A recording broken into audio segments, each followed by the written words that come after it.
All right, hey guys. Today we're going to be putting some U-joints in a 1997 Jeep Wrangler SE. It's the same as the SE, the Sport. The Rubicon's got a bigger U-joint, but the same concept.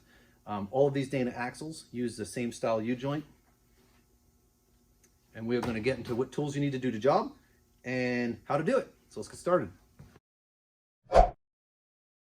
Okay, so tools needed is going to be the hammers, some needle nose pliers, a punch.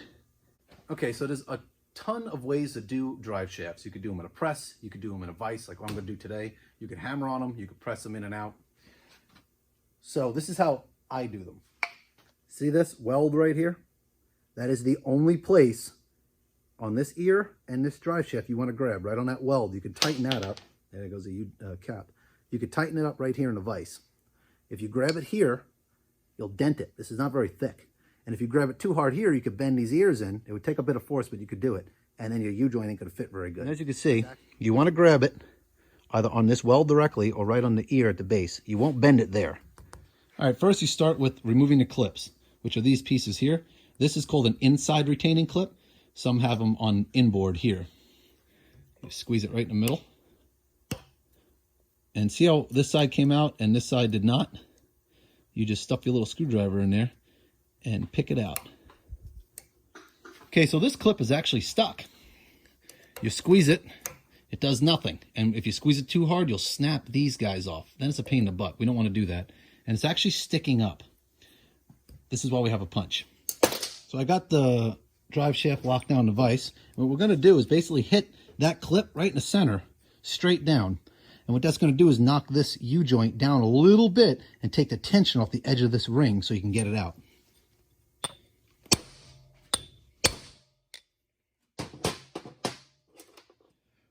Okay, nice and flat now. Let's see what happens. There we go. Okay, so this is where the magic happens. Pushing this out. Again, there's a ton of ways to do it. I'm going to use the old hammer and vise action because, let's face it, everyone has a hammer and everyone has a vise.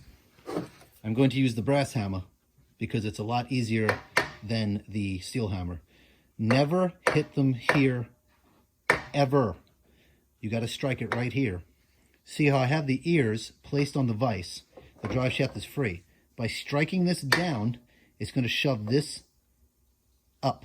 So that U-joint is going to come right through this hole as you hit here, which you're safe to hit it right here. You hit it here, you damage it. You hit it here, you damage it. So make sure you hit right here. And you got to hit it pretty firm.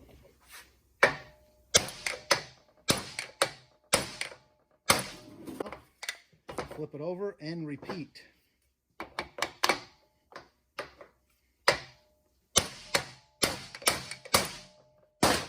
Just get some pliers and you can pull them the rest of the way out. Go down, over, out. What you want to do now is clean up these holes with some wire brush maybe, so your new one goes right in. Okay, so now you're up to the point of putting a new U-joint in your drive shaft. But before we get to that point, there's this matter of clips to use. The splicer U-joint comes with 3 clips: green, gray, and a brass color. They're not actually brass, they're just that color. These are the thinnest, up to, I believe, these are the thickest. And they do that because sometimes when you're done, these clips don't fit very well. They need a couple thousandths of an inch off, and you can use them. So now you want to load your U-joint into your drive shaft. Take your drive shaft by the ear in the vise, right on the weld. Take the caps off. It does not matter which side these go on. And you load it in like that, down and in. Now it's in. You take your new caps, put them on, as far as they'll go by hand, and then you want to start your U-joint in it. The reason you want to do that is because when you start to tap on this, if you tap it too hard, these little bearings will come flying out. So you lightly hold it here and drive it in. Now when I do these, I like to drive this past its point into the center. What that'll do is it'll give you a good place to start on this side without knocking the bearings out of this side.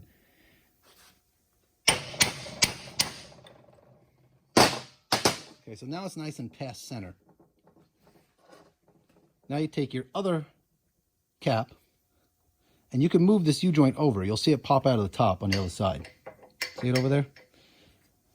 Now that gives us a good place to start so we know we're lined up on our bearings, needle bearings. See, I can move in and out of them nicely. You want to be able to make sure you move in and out of them nicely, because what happens is if the bearing falls off, it ends up in the cap, and you won't understand how come you can't get it closed enough to get the clips in.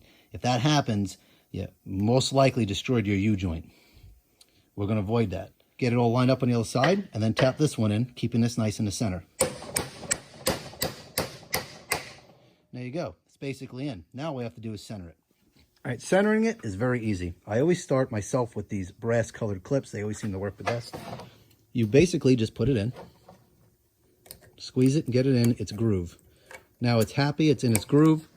All you do now is knock over the U-joint till it touches that.